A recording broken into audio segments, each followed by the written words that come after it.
Bon, donc ici, je vais démarrer Photoshop en enfonçant des touches au clavier, mais vous n'êtes pas obligé de le faire. Bon, j'ai enfoncé des touches au clavier qui m'ont permis de faire apparaître le message qui demande si je veux supprimer le fichier des paramètres. Donc c'est la remise à zéro de Photoshop.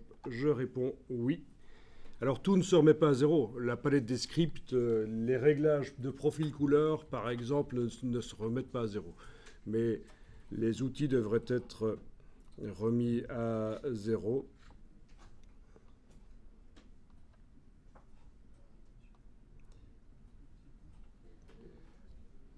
Donc je vous montre sur mon clavier virtuel quelles sont les touches que j'ai utilisées pour faire ça, mais c'est juste pour votre information parce que vous n'avez pas besoin de le faire. Donc ceux qui sont sur Mac, ce sera Command Alt majuscule à enfoncer pendant le démarrage de Photoshop.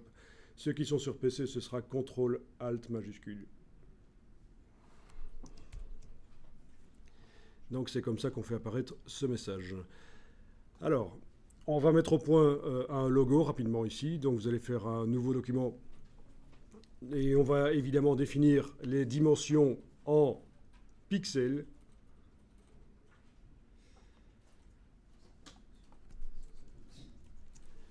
Voilà les dimensions en pixels puisque c'est l'unité de mesure de Photoshop. Bon, ben faites par exemple 2000 pixels sur 1000 en RGB bien sûr. La résolution n'a pas d'importance puisque c'est une notion qui n'intervient que lorsqu'on imprime.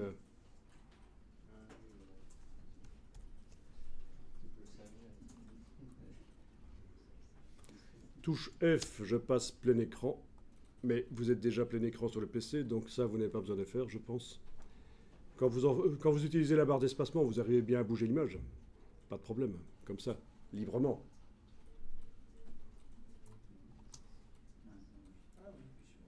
Ah, il faut quand même appuyer sur F pour que ça le fasse. Oui, il y a parfois des différences entre les systèmes d'exploitation Mac et PC. Donc, voilà, faut s'y faire. Alors, je vais ici aller modifier l'interface parce que je pense que ce sera mieux si je me passe en gris pour la projection. Voilà, voilà. Donc, on va faire votre logo sous forme de texte. Vous prenez l'outil texte et vous allez cliquer sans bouger la souris, bien sûr, sinon vous feriez un bloc texte pour contenir des paragraphes. Là, avec l'outil texte, je clique tout simplement.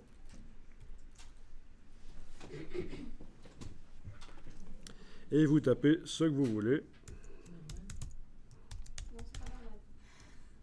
Alors voilà, vous tapez n'importe quoi. Mais petit, hein, petit, c'est un logo. Hein.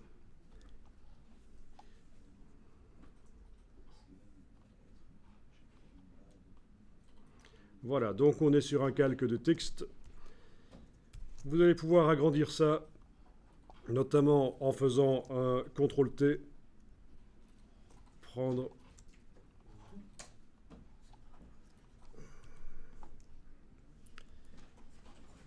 Voilà, et ça ne marche pas chez moi, c'est bien.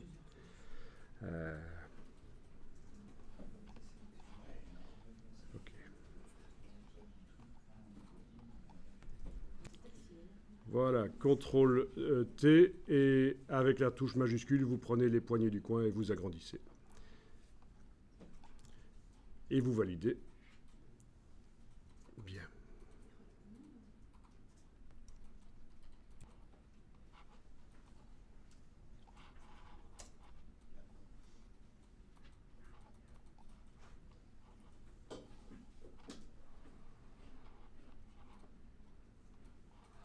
Ok, bon, dans un premier temps, c'est bon comme ça. Puis on va resserrer ça, l'image autour du logo avec l'outil de recadrage. Donc vous activez l'outil de recadrage. Vous êtes ici au-dessus en rapport largeur-hauteur, pas de problème. Rien n'est indiqué dans les cartouches ici. Sinon, si c'est indiqué quelque chose, vous cliquez sur effacer pour supprimer. Donc largeur-hauteur et rien indiqué dans les cartouches. Vous prenez les poignées du coin, vous resserrez autour du logo. Et alors, vous allez créer un dossier sur le bureau pour le travail pour aujourd'hui et vous allez enregistrer ça dedans. Ah, alors concernant le texte dans Photoshop, il faut quand même que je vous dise que un boulot du graphiste, normalement, est de gérer l'espacement entre chaque lettre. Mais heureusement pour vous, Photoshop peut le faire pour vous. Donc, mais il faut simplement savoir que c'est intégré dans tous les logiciels Adobe, InDesign, Illustrator, Photoshop. Vous avez cette option qui permet de bien régler les espacements entre les lettres, ce qu'on appelle l'approche. Alors, pour voir ça, vous allez faire apparaître les panneaux caractères. Donc, menu fenêtre caractères, par exemple.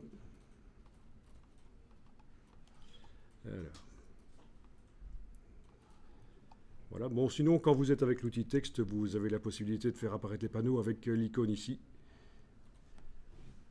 Afficher les panneaux, caractères et paragraphes. OK. Voilà, donc vous êtes en train de travailler sur le calque texte, bien entendu, et vous avez ici la possibilité d'indiquer optique à cet endroit-là dans le panneau caractère. Et là, c'est le réglage automatique de l'espacement entre les lettres. Et ça devrait vous faire un mot plus gracieux au niveau de... il va faire plus bloc. Quand on le voit de loin, on va moins avoir l'impression qu'il y a des trous entre certaines lettres. Optique. Ah, sinon, on est en métrique. Et c'est pas vraiment la même chose. Voilà. Donc retenez bien cette super astuce de l'approche automatique, que vous soyez dans n'importe quel logiciel Adobe, ça va vous aider, ça fera des titres meilleurs. Ok, j'enregistre ça dans le dossier d'aujourd'hui.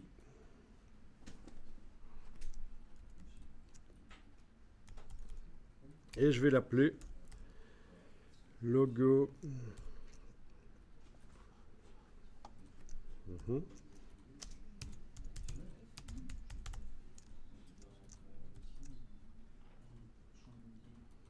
Voilà. Bon, ben on va aller sur le web prendre quelques photos. Donc, bien entendu, en tant que photographe, vous prenez vos photos vous-même ou vous les achetez dans les banques d'images, mais vous pouvez aussi les prendre sur le web. Ça dépend. Évidemment, si vous faites des trucages photos, des photomontages, vous n'allez pas nécessairement faire le déplacement dans un zoo chaque fois que vous avez besoin d'une photo d'un éléphant. Donc, ce n'est pas débile d'utiliser des banques d'images ou d'utiliser Google. Ok, ok.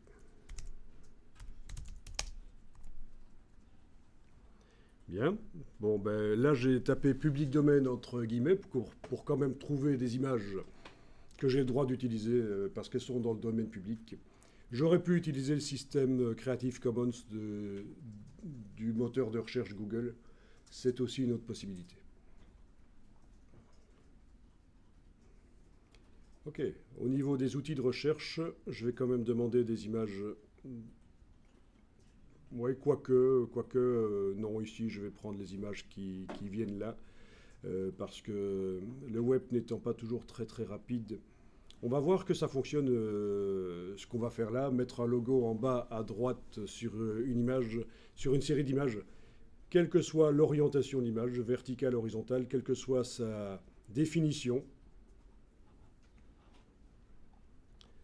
Ok, bon. Donc, on est bien d'accord, ce qu'on voit là, les indications de pixels, c'est la définition d'image. D'accord? Mais ça, je vous apprends rien. Quand vous multipliez la largeur et hauteur, vous obtenez, par exemple, ici à peu près 6 millions de pixels. C'est donc une image 6 mégapixels. Mais ça, je suppose que tout le monde le savait. C'est donc ce qu'on appelle la définition d'image. Alors, ce que je vais vous demander, c'est de télécharger 4-5 images d'orientation différentes.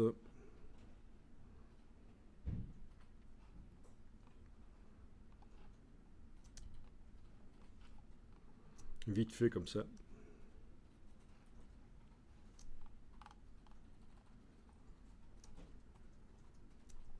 Donc prenez-en des verticales, prenez-en des horizontales.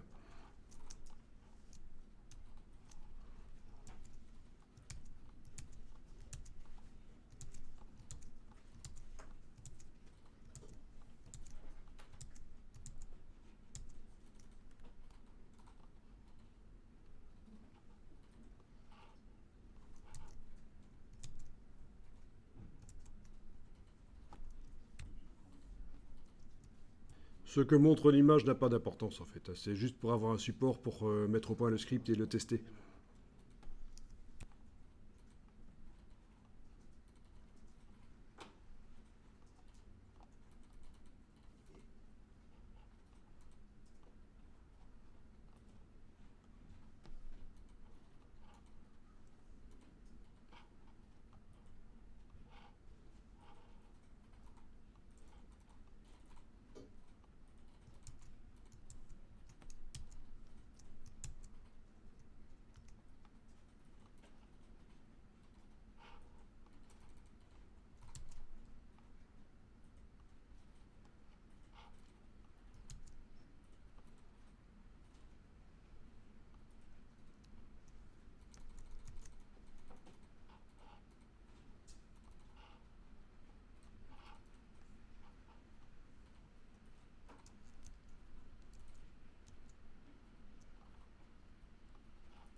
Ok, donc dans le dossier, vous allez quand même mettre les images.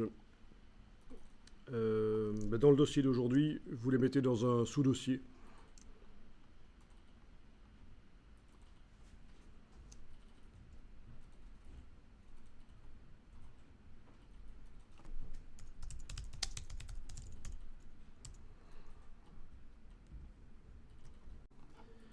Ok, moi ici, je vais réduire automatiquement la taille des noms, parce qu'il y en a certains qui sont quand même vraiment trop longs.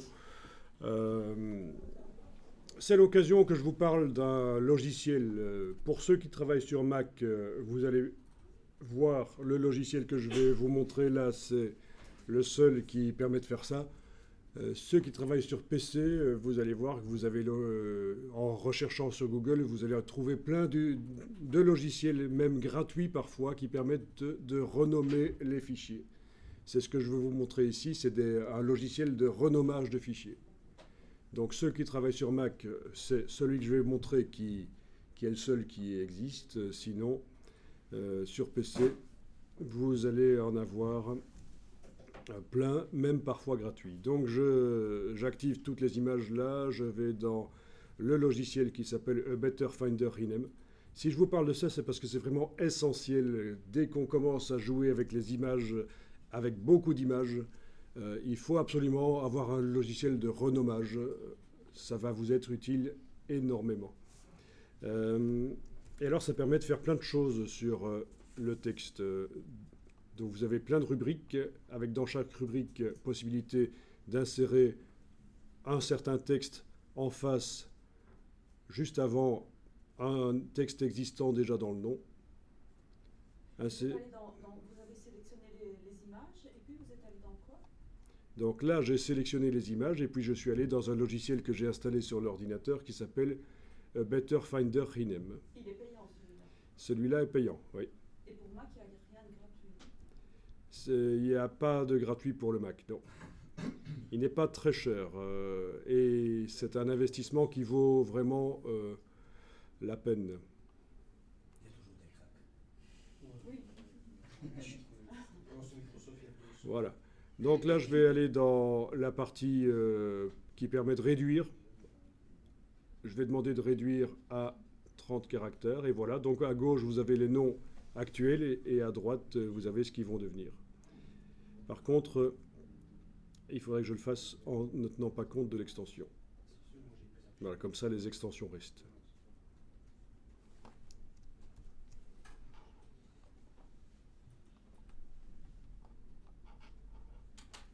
Voilà, donc ça fait partie des petits utilitaires indispensables.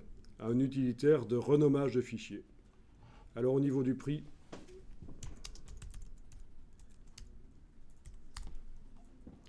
pas ça.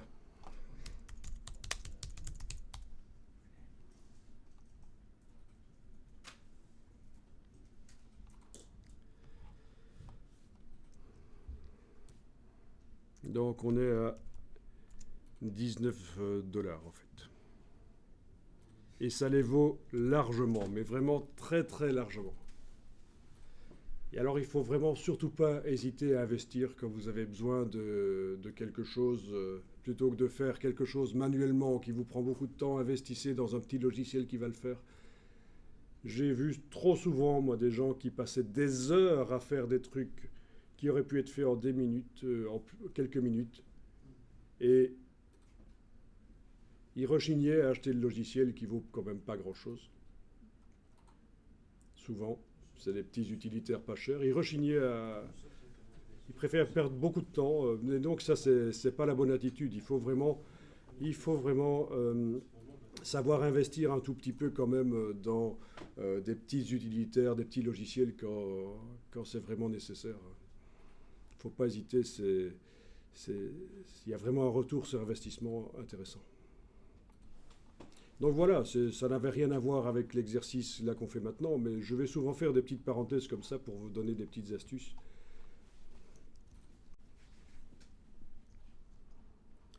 Bon, alors, l'opération qu'on va faire, mettre un logo en bas à droite de la photo, on va faire du non destructif, c'est-à-dire que le logo va rester sous forme de calque.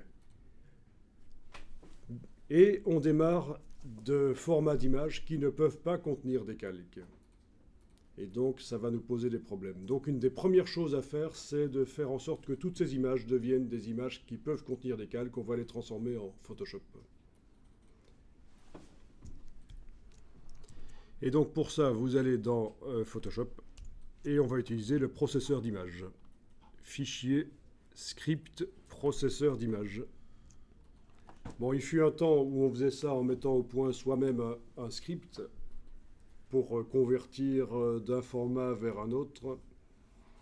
Mais depuis quelques versions de Photoshop, on a quand même ce script ici qui existe, le processeur d'image, donc fichier script. Et alors vous allez sélectionner le dossier source. Vous avez mis vos images dans un dossier, n'est-ce pas ?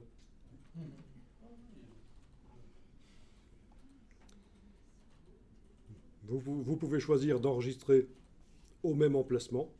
Et qu'est-ce que vous allez faire ? Enregistrer au format Photoshop. Donc c'est enregistrer sous PSD qui est coché. Les autres, sous JPEG et sous TIFF, ne sont pas cochés. Vous connaissez le TIFF ? C'est quand même le format d'image le plus universel. Si on veut qu'une image traverse le temps, c'est le format dont on est sûr que dans quelques siècles, il sera toujours lisible. Parce que c'est vraiment le format le plus universel, le TIFF. Mais donc, nous, on ne l'enclenche pas ici, on enregistre en PSD. Il y a la possibilité, au moment de la conversion vers Photoshop, vers le format Photoshop, possibilité d'appliquer une action, notamment un virage sépia, vous voyez, donc les images brunes à l'ancienne. On ne va pas le faire ici. Inclure le profil ICC, vous pouvez cocher, mais de toute façon, on va en parler des profils ICC, les profils couleurs. Bon, je pense qu'on est bon, là, il n'y a pas grand-chose à faire. Il ne faut surtout pas cocher redimensionner, parce que ça, c'est pour contraindre l'image, pour qu'elle rentre dans un certain canevas. C'est typiquement quand on fait des images pour le web. Donc, on ne coche pas. Et vous cliquez sur exécuter, et ça ouvre les images. Et c'est fini. Et je vais voir dans le dossier. Et dans le dossier, je trouve un dossier PSD avec les images au format PSD. Et donc, pour démarrer un script qui va créer des calques dans les images, il vaut mieux le faire sur un format, des images qui sont dans un format qui peut contenir des calques. Ok, vous allez dans Photoshop et vous allez ouvrir une des images, n'importe laquelle. Une des images Photoshop.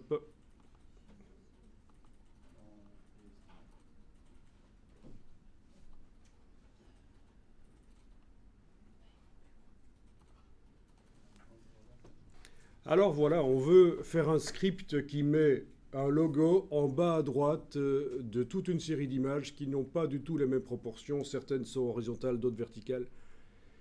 Et ça ne va pas marcher, sauf si on ruse. L'astuce, c'est de coller un logo qui a été retourné à 180 degrés, donc il est les pattes en l'air, et de le coller en haut à gauche d'une image qui elle-même a été retournée. Donc le script va intégrer le fait qu'on retourne toute l'image et qu'on colle en haut à gauche un logo retourné. Et puis on va retourner le tout et c'est bon. C'est ça l'astuce. Parce que coller en haut à gauche ne pose pas de problème, parce que le point de référence 00 pour Photoshop est en haut à gauche. Par contre, le point en bas à droite sur chaque image, ça va être une dimension différente. C'est ça qui nous pose problème. Donc voilà l'astuce. Donc si vous voulez, vous pouvez ouvrir votre image de logo et la retourner. Donc vous allez dans votre dossier, vous ouvrez l'image du logo, Photoshop, et vous la retournez en faisant image, rotation de l'image 180 degrés. Image, rotation de l'image 180 degrés. Voilà, c'est le logo retourné. Vous l'enregistrez, fichier enregistré, vous le fermez. Oui, le logo a un fond blanc, mais c'est pas grave. On pourra enlever l'œil en face du fond blanc, il sera transparent. Voilà, donc on veut le logo en bas à droite et sur chacune des images, il va prendre le même pourcentage de la largeur. Je veux dire, on a 100% de largeur ici. Je peux décider que le logo va occuper 30% de la largeur. Et ça va être comme ça sur toutes les images automatiquement, quel que soit le nombre de pixels de l'image, quel que soit le nombre de pixels qui composent les images, le logo va se mettre en bas à droite et va occuper 30% de la largeur. Mais il faut prévoir que ça va se passer comme ça. Et donc, on va commencer à mettre au point le script qui va être appliqué sur toute image sur laquelle je jouerai le script, des centaines d'images si je veux. Alors on va chercher la palette des scripts, c'est donc menu fenêtre action, menu fenêtre action.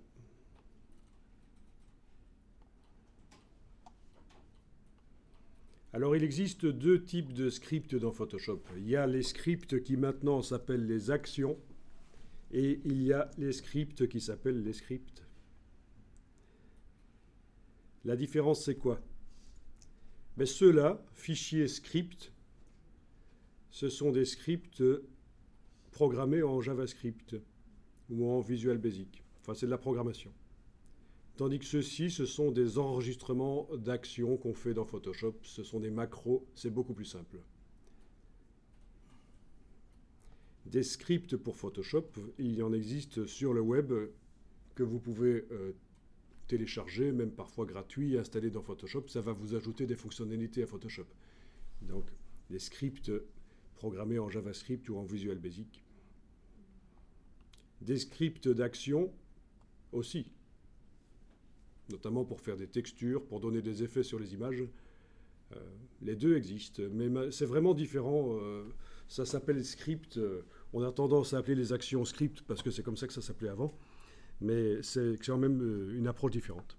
Alors, dans la palette des actions, donc anciennement appelée script dans Photoshop, vous allez créer un dossier pour vous. Vous cliquez sur le nom du dossier. Voilà. Mettez le nom que vous voulez.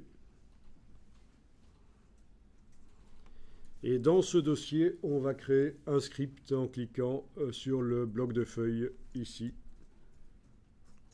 Une action, donc. Et je vais appeler ça logo en bas à droite. Je vais peut-être éviter d'utiliser des caractères accentués. Je ne sais jamais. Logo en bas à droite, donc ça va être logo 30%.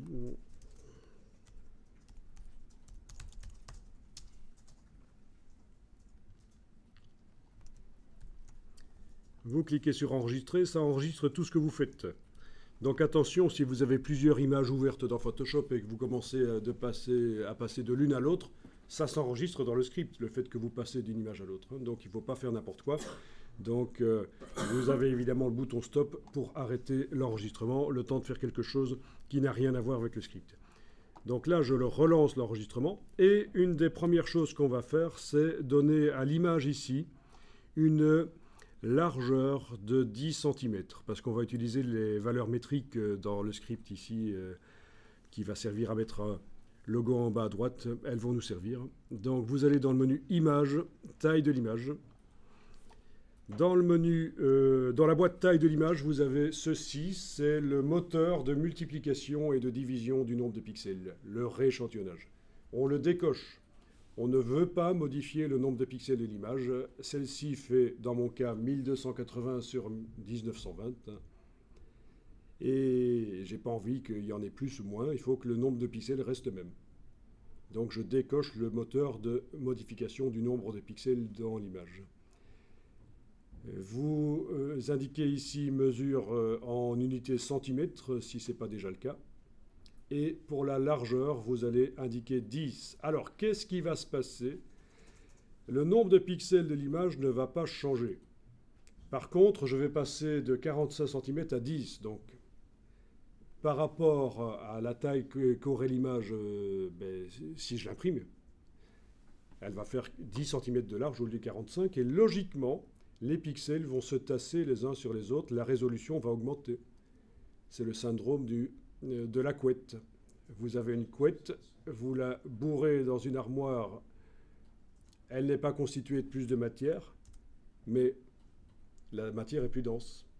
Donc je passe de 45 à 10 cm, je suis passé de 72 pixels par pouce à 325. Mais le nombre de pixels total de l'image n'a pas changé.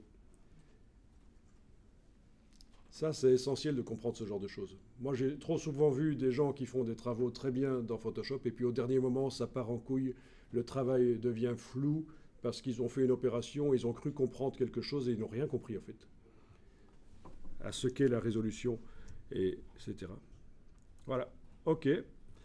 Et là, quand vous voyez dans la palette des actions, vous voyez que l'image a maintenant une largeur de 10 cm. Le script va faire en sorte que les images qu'il va traiter aient une largeur de 10 cm. C'est important si on veut que le logo fasse toujours 30% de la largeur de toutes les images qui vont être traitées. Il faut normaliser les images, il faut les amener toutes dans le même monde, et ça, je les amène dans le monde largeur 10 cm. J'aurais pu faire largeur 100 cm, ça marcherait aussi, il suffirait que je change la manière dont je vais faire la suite. C'est arbitraire. Et cette image, au final, les images traitées seront bien sûr imprimables en plus grand, si on veut. Hein. C'est pas parce que je mets 10 cm ici que je ne vais pas pouvoir les imprimer plus grands par la suite, bien entendu. C'est lié. Tu as envie qu'il se déforme? Voilà. Et on va coller un logo. Au final, un logo qu'on a retourné, il faut retourner l'image aussi. Donc, image, rotation de l'image, 180 degrés. Pas besoin de faire de sélection pour faire ça. Ça ne va rien apporter. La sélection, c'est pour indiquer qu'on travaille sur une partie de l'image. Donc, quand on travaille sur toute l'image, on ne fait pas de sélection et ça fonctionne. Voilà, on a fait une rotation par image, rotation de l'image 180 degrés.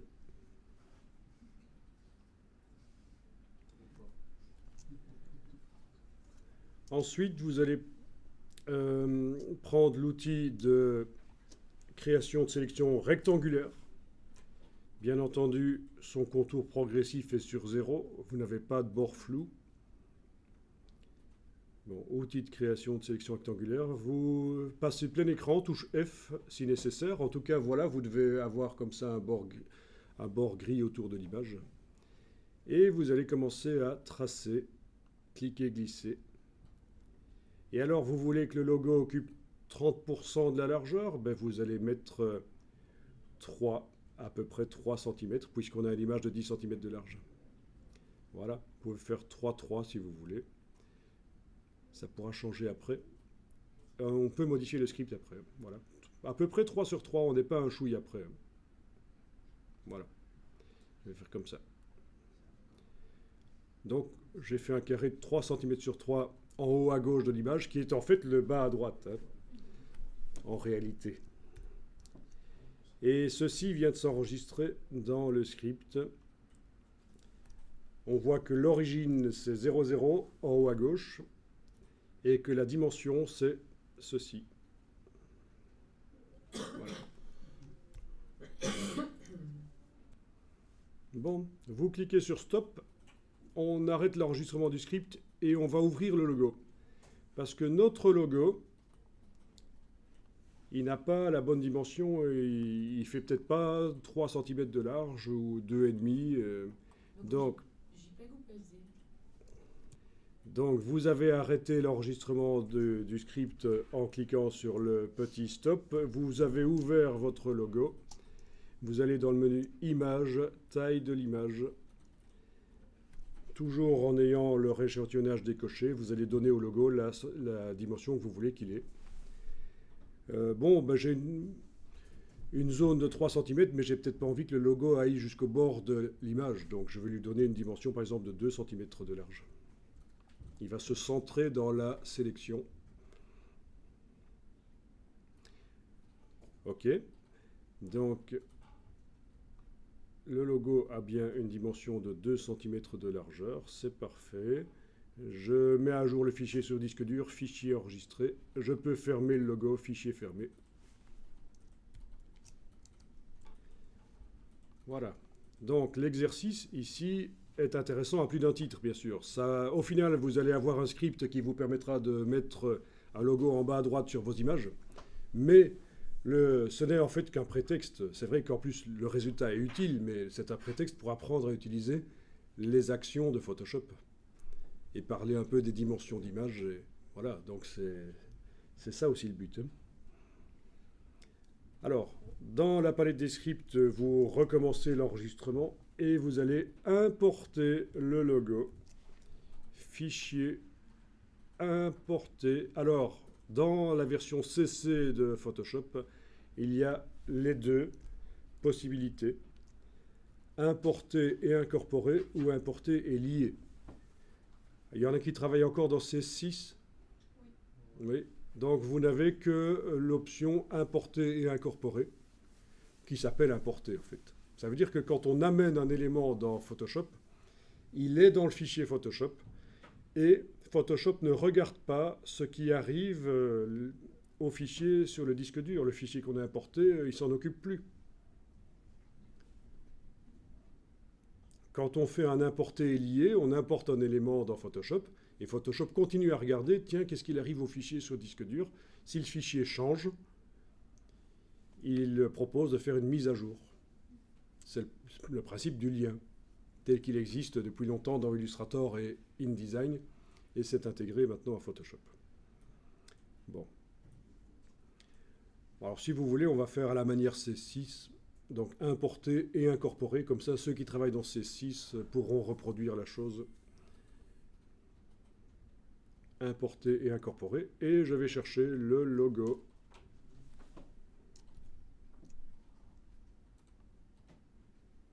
Le voilà qui arrive au centre de la zone sélectionnée. Si ce n'est pas bien positionné, ce n'est pas grave. On peut remodifier le script après. Si vous vouliez qu'il soit plus bas, il n'y a pas de problème. Alors, le logo arrive et il y a une diagonale. En fait, ça attend une validation que vous faites avec le petit V ici. Si ça vous ennuie, que ça fonctionne comme ça, il faut savoir que dans les préférences de Photoshop, il y a une possibilité de désactiver le fait que quand vous importez quelque chose, ça demande une validation. Mais je ne vais pas y aller maintenant. Sachez simplement que si c'est prévu de désactiver cette phase-là, il y a possibilité d'importer et d'office, c'est dans le fichier. Il n'y aura pas besoin d'appuyer sur le petit V là au-dessus. Donc, on obtient un objet dynamique. Une fois que vous avez validé. Alors vous allez, toujours en continuant à enregistrer le script d'action, vous allez retourner maintenant le tout, image, rotation de l'image, 180 degrés. Voilà. Et je clique sur le bouton Stop. Et normalement, le script est terminé. Ouais, et mon logo est toujours à l'envers. On va tester le script pour voir s'il fonctionne. Donc vous allez fermer l'image ici sans l'enregistrer. Menu fichier fermé. Pas besoin d'enregistrer. Votre script est bien arrêté. La dernière chose dans le script, c'est bien rotation du document.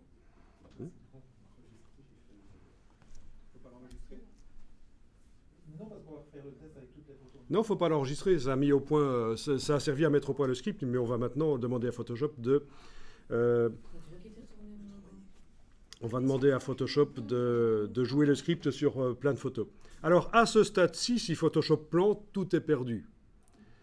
Il y a deux solutions pour ne pas perdre tout. Vous cliquez sur le nom du dossier et vous l'enregistrez sur le bureau, par exemple.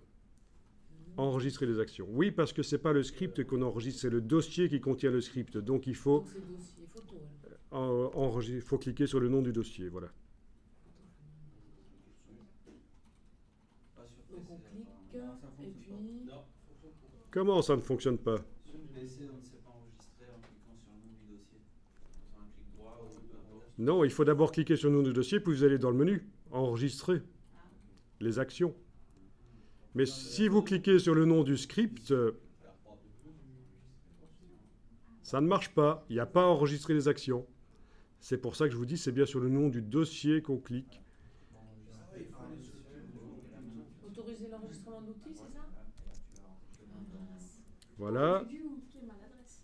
Et on enregistre sur le bureau, par exemple. Voilà. Donc là, si Photoshop plante maintenant, on n'a pas perdu notre script, il est dedans. L'autre solution pour ne pas perdre le script, c'est de quitter Photoshop et le relancer tout de suite après. Le fait d'avoir quitté Photoshop a inscrit le script sur le disque dur. Si Photoshop plante, le script ne disparaîtra pas de la palette. Voilà. Mais, Et une fois qu'elle est enregistrée, donc en fait, le script reste là. Le fichier qu'on vient d'enregistrer sur disque dur, c'est juste un backup, une sécurité. Si je veux aussi le transférer vers un autre ordinateur, le fichier ATN qui a été créé me servira pour ça. Et un script qui a été conçu avec... Donc un script conçu sur CC fonctionnera sur C6 s'il n'utilise pas de fonction nouvelle.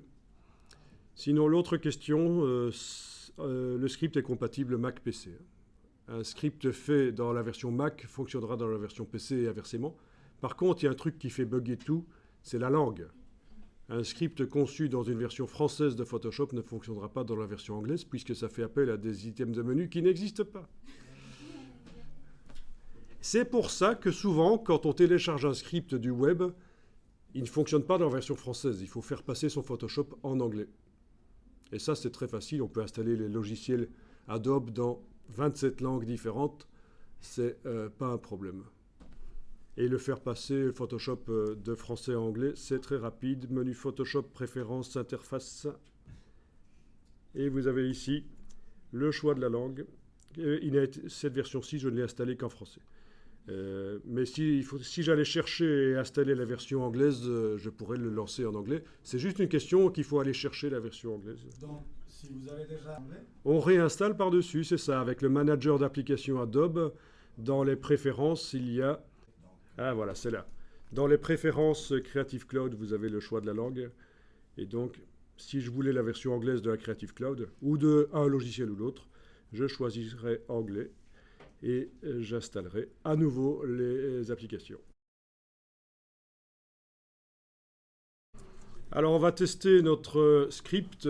Donc vous allez lancer le traitement par l'eau par le menu Fichier, Automatisation, Traitement par l'eau. Fichier, Automatisation, Traitement par l'eau. Bien, alors le fichier source, ça va être le fichier PSD, donc le dossier source, je veux dire. Vous cliquez ici sur déjà l'ensemble de scripts, c'est lequel? C'est celui qu'on a créé tout à l'heure. Ensuite, le script, c'est facile, là il n'y en a qu'un seul.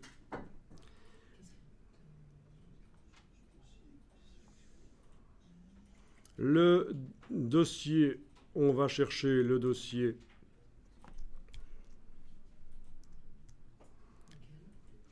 dans mon dossier image éléphant, je sélectionne le dossier PSD qui contient les PSD en fait.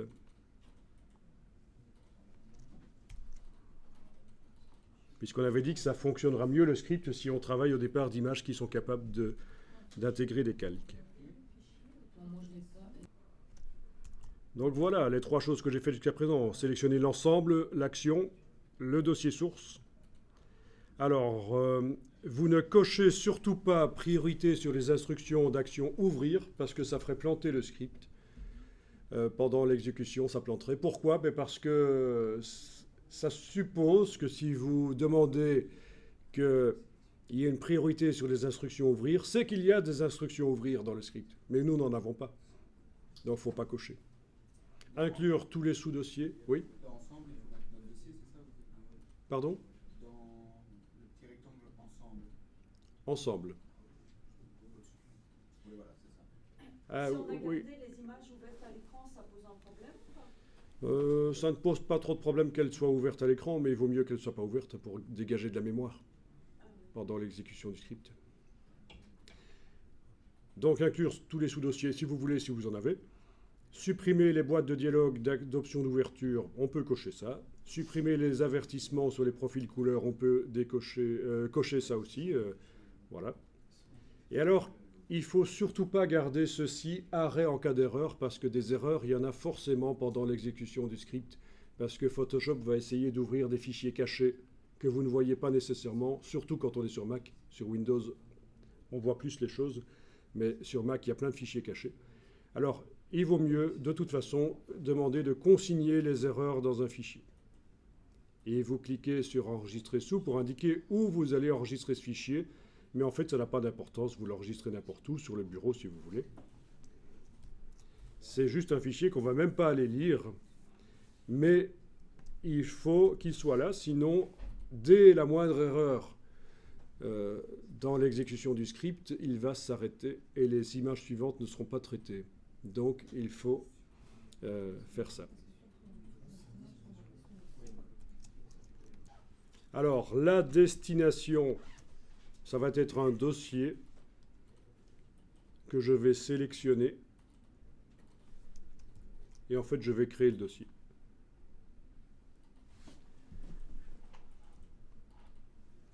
Dans mon dossier d'aujourd'hui, je vais aller créer le dossier que je vais appeler image éléphant avec logo. Dans le dossier photo. Dans le dossier d'aujourd'hui, le dossier général d'aujourd'hui. Pas dans le dossier PSD, ça, il faudrait surtout pas faire ça. Mais je le retrouve pas dans le dossier photo. Voilà, sélectionner. Voilà, donc le dossier de destination, je l'ai créé, là, au départ de la boîte. Là aussi, vous ne cochez pas priorité sur les instructions d'action enregistrées sous. Ensuite, ceci, c'est un système pour renommer les fichiers si on veut. Pour le renommage de fichiers en masse, vous avez aussi Bridge qui permet de le faire. Vous vous souvenez, tout à l'heure, je vous ai montré le renommage de fichiers Better Finder Rename qui fonctionne sur tout type de fichiers. Mais si c'est pour renommer des images, ça existe dans Bridge aussi, un utilitaire de renommage de fichiers. Mais que sur des images. Sinon, voilà, vous avez ici le modèle. On voit que ce sera le nom du fichier, puis l'extension, mais vous avez la possibilité d'aller ajouter des choses comme vous voulez. Mais on ne va pas le faire ici. Sachez-le simplement qu'il y a possibilité de renommer, notamment en incluant la date, si on veut, ou un numéro de série à 3-4 chiffres, enfin un numéro d'image. Bon, ben là, je pense qu'on est bon. Hein. Si on clique sur OK, ça devrait faire le script. Alors, oui, j'ai une boîte ici, maximiser la compatibilité. Vous ne l'avez sans doute pas? Si, vous l'avez? Oui. OK. Bon, alors, c'est quoi maximiser la compatibilité? C'est rendre les fichiers compatibles avec d'anciennes versions de Photoshop, un maximum. Donc, le fichier va être plus lourd. Également le rendre compatible avec d'autres logiciels qui sont capables de lire des fichiers Photoshop. Donc ça peut être intéressant. Je vais le garder coché et je vais demander de ne plus afficher ça. Et donc pour les fois suivantes, les images suivantes, il ne va plus l'afficher. Et pour avoir ça, vous avez cliqué sur?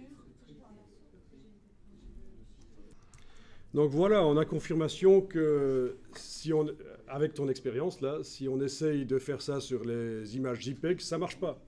Ça ouvre une boîte enregistrée sous parce qu'il faut un changement de format.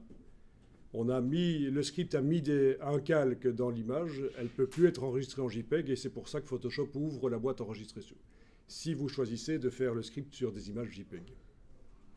Donc si on le fait sur les images PSD, ça ne pose pas de problème.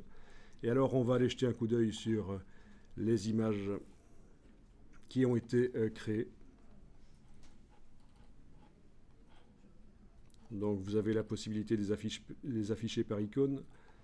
Ouvrir? Donc par l'explorateur de fichiers de l'ordinateur. Bon, sinon on peut aussi ouvrir. Hein. On peut les ouvrir dans Photoshop pour regarder. Mais donc voilà, on a le logo en bas à droite et il utilise chaque fois 30% de la largeur de l'image, quelle que soit l'orientation de l'image. Et ça, c'est parfait. Il est peut-être juste un peu trop haut. Vous pensez aussi qu'il est trop haut? On va le placer plus bas. Pour le placer plus bas, il va falloir modifier le script et faire une sélection plus écrasée. Au lieu de 3 cm sur 3, on va faire 3 cm sur 1,5 par exemple. Et on sait aller modifier dans... Bon, donc vous allez dans Photoshop, vous allez ouvrir une des images originales PSD, n'importe laquelle. Une des images originales, j'ai dit donc celle sans le logo.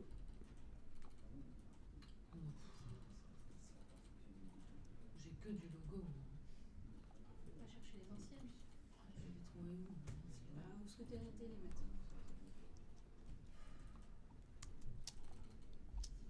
PSD, elles ont toutes. Ah, ça, c'est le script. PSD, elles ont toutes. Ok, donc on va ouvrir le script. Voilà. Et alors, vous avez ici l'option, quand on a défini le rectangle de sélection. Vous allez jeter à la corbeille cette partie-là. Donc la partie définir sélection, vous la mettez à la corbeille.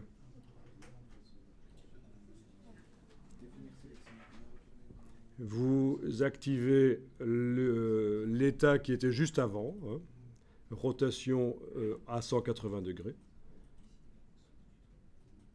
Et on va inclure à nouveau une action là-dedans de définir sélection. Donc ça va, vous avez vu, on a jeté définir sélection, on active l'action qui était juste avant, on enclenche le bouton d'enregistrement.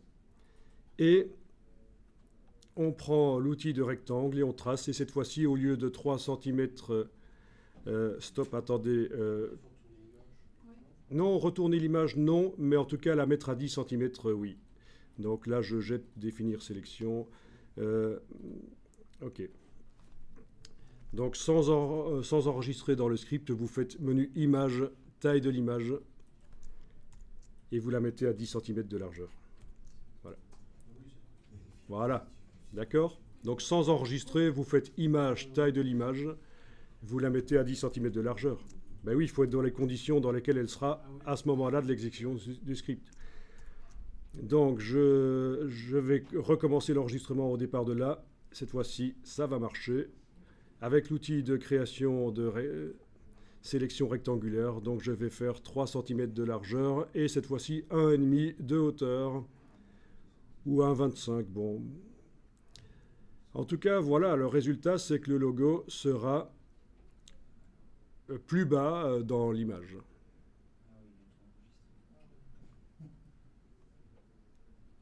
Vous arrêtez l'enregistrement. Voilà, voilà.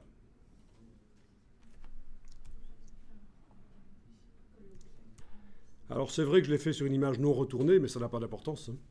Au moment de l'exécution du script, elle sera retournée. Ce qui compte, c'est que la sélection doit se faire en haut, à gauche en tout cas. Et c'est ce qui est là. Bon, ben, si vous voulez, vous fermez l'image sans l'enregistrer et on va rejouer le script et euh, Et on ne doit pas enregistrer le nouveau script? l'enregistrer sur le disque dur. Non, ce n'est pas nécessaire. C'est juste une sécurité au cas où Photoshop plante pour ne pas tout perdre. Ah oui. Mais vous n'êtes pas obligé de l'enregistrer sur le disque dur pour qu'il fonctionne, non. Il va rester alors dans la palette action? Il restera dans la palette action, oui. Mais bon, pour les scripts qui vous ont pris du temps, faites quand même un backup en enregistrant le dossier comme on a fait tout à l'heure. Alors, on y va. Fichier, automatisation, traitement par l'eau. La seule chose qui va changer, c'est le dossier de destination. Alors, je sais qu'il y a là-bas au fond, tu as un problème, ton logo dans le script, tu l'as changé de place de dossier. Et donc... Je viens de le supprimer et de le réimporter. Ah, tu as réenregistré le script, la partie importation. Ah, ben ça devrait marcher alors. Ok, donc ici, destination dossier, je sélectionne et je vais mettre dans un deuxième dossier. Donc le premier dossier de destination, image éléphant avec logo, je l'oublie. Je suis à côté, je crée un nouveau dossier. Image éléphant avec logo version 2. Voilà. Je sélectionne, j'exécute. Quand je vais voir dans le dossier les images qui ont été créées,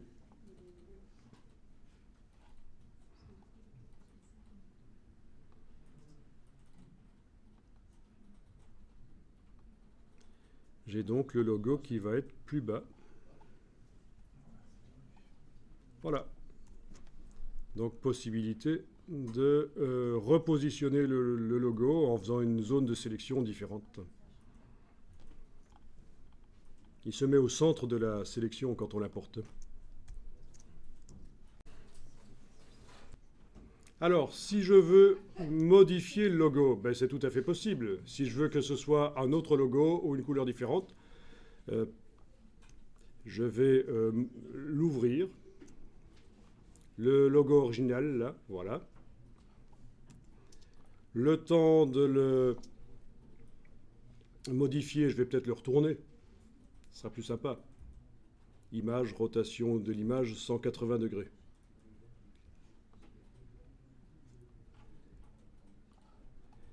Si je veux qu'il soit sur un fond transparent, j'enlève l'œil en face de l'arrière-plan dans la palette des calques.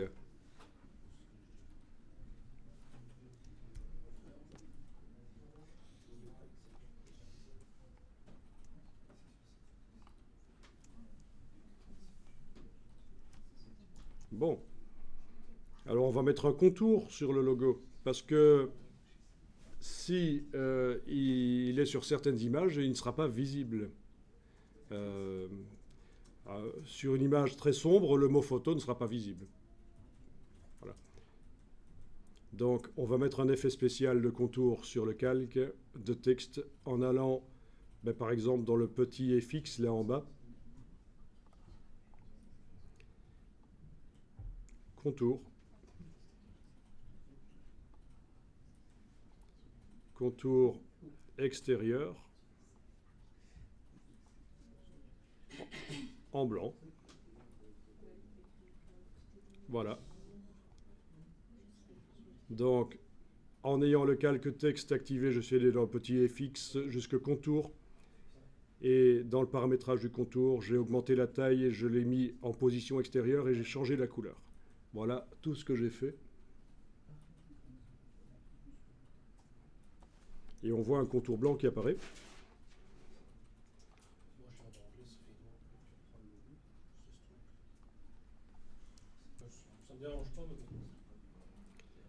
Bien, je fais fichier enregistré. Le nom de l'image ne doit pas changer. Ben oui, puisque c'est ce nom-là qui est utilisé dans le script.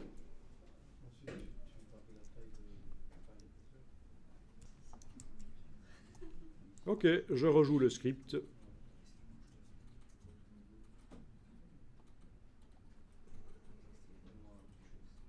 En pointant vers un nouveau dossier à nouveau.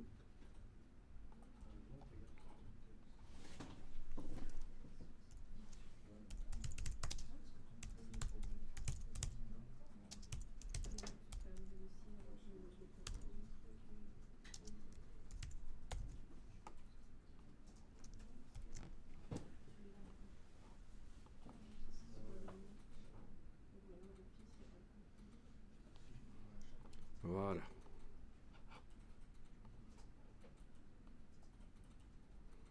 Donc, ah, et j'avais oublié de retourner le logo.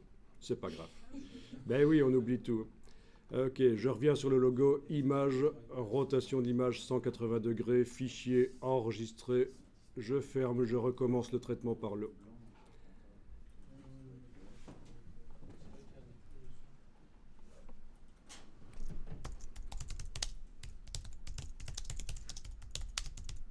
Voilà.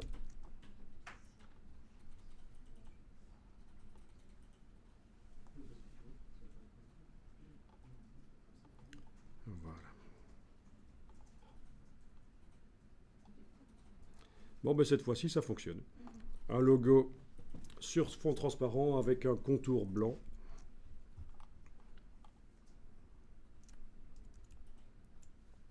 Je pense que ça va vous servir, hein,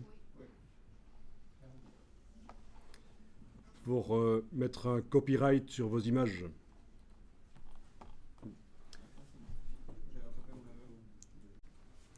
Voilà, donc pour mettre un copyright sur vos images, ça vous servira.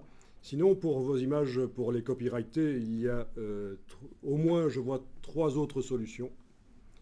Ben déjà, il faut les déposer en tant qu'auteur. Ne diffusez que les versions développées, c'est-à-dire du TIFF, du JPEG, et gardez les RAW pour vous, comme ça vous pourrez prouver que c'est vous qui avez fait la photo. Ça, c'est déjà 2 solutions. Troisième solution, dans Photoshop, possibilité d'aller dans les métadonnées, indiquer que, voilà, dans Fichier Information, indiquer que vous êtes l'auteur de la photo. Fichier Information, et alors on a les... Voilà. Toutes les infos. Tout ceci peut être rempli par Bridge. Si vous avez un modèle de métadonnées que vous avez mis au point dans Bridge, vous pouvez l'appliquer sur des centaines de photos d'un coup. Et ça se retrouve dans Photoshop. Est-ce qu'on sait faire ça directement, lui? Oui, dans l'appareil photo, vous avez la possibilité de préparer les métadonnées. Ok.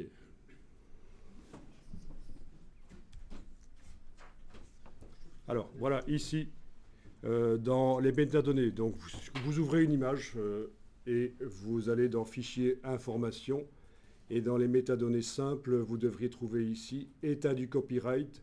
Vous pouvez indiquer Protégé par copyright. Voilà. Vous avez l'URL que vous pouvez mettre.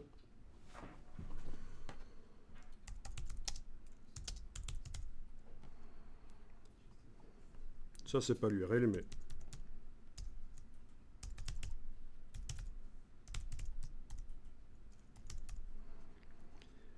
Ok.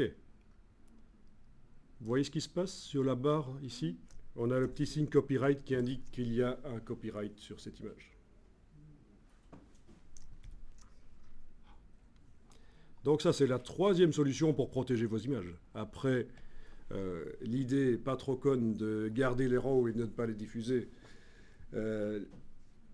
L'idée de déposer vos images à un endroit spécialement prévu pour faire du dépôt d'images, pour prouver que vous êtes l'auteur.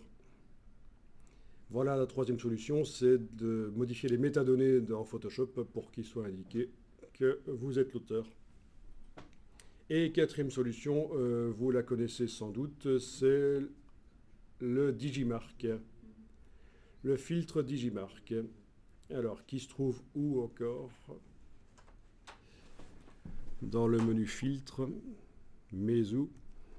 Voilà, là je suis dans un forum qui confirme qu'en effet dans la version CC 2015, le filtre Digimark, qui existe depuis plus de 15 ans, 20 ans, voilà, n'est plus installé en standard, mais on peut l'installer en allant sur les sites.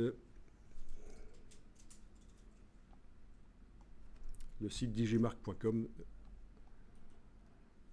Voilà, on ne va pas le faire ici, mais sauf si ça vous intéresse vraiment, on peut prévoir de faire la démo Digimark. Sinon, vous connaissez, hein, ça modifie très très peu l'image, ça modifie très très peu l'image, ça se voit à peine vraiment qu'il y est, même quand on le met en version forte. Et si quelqu'un utilise vos images sur Internet, même en les redimensionnant, vous allez pouvoir retrouver vos images avec le système de recherche Digimark. Vous avez... Et alors, C'est un filigrane invisible. Il est un tout petit peu visible si on a vraiment un œil de lynx quand on le met à fond. Donc c'est pas un filigrane qui est visible. Mais il est détectable par informatique. Et alors ce qui est génial, c'est que si on imprime la photo, on peut malgré tout, en prenant une photo de l'imprimé, prouver que vous êtes l'auteur parce que le Digimark est dans la version papier. Voilà. Ah oui, oui. Ça survit même, les données survivent même si on imprime l'image et qu'elle est en version papier.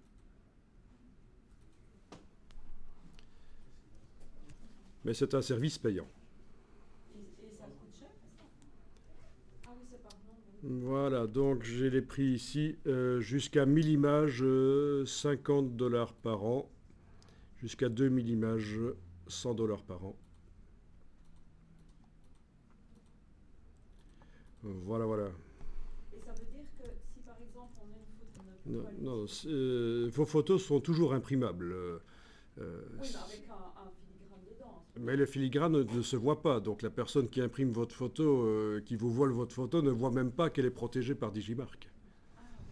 C'est vous qui allez pouvoir, si elle est mise quelque part sur le net, même si on a réduit le nombre de pixels, le filigrane reste et est détectable à distance avec le système de recherche Digimark. Voilà. Si la personne l'imprime et que vous tombez sur son imprimé et qu'elle vous dit que c'est pas vous l'auteur, vous allez pouvoir lui prouver avec ce système-là en plus de tout le reste, en plus de produire les RAW, etc., vous allez pouvoir lui prouver qu'il a tort, que c'est vraiment vous l'auteur parce que vous avez mis le filigrane dedans. Comment est-ce qu'on voit qu'elle est protégée par Digimark? Avec le filtre Digimark, tu demandes une lecture de la photo quand tu l'ouvres dans Photoshop. Voilà. Et tu as les infos qui apparaissent, l'auteur, etc.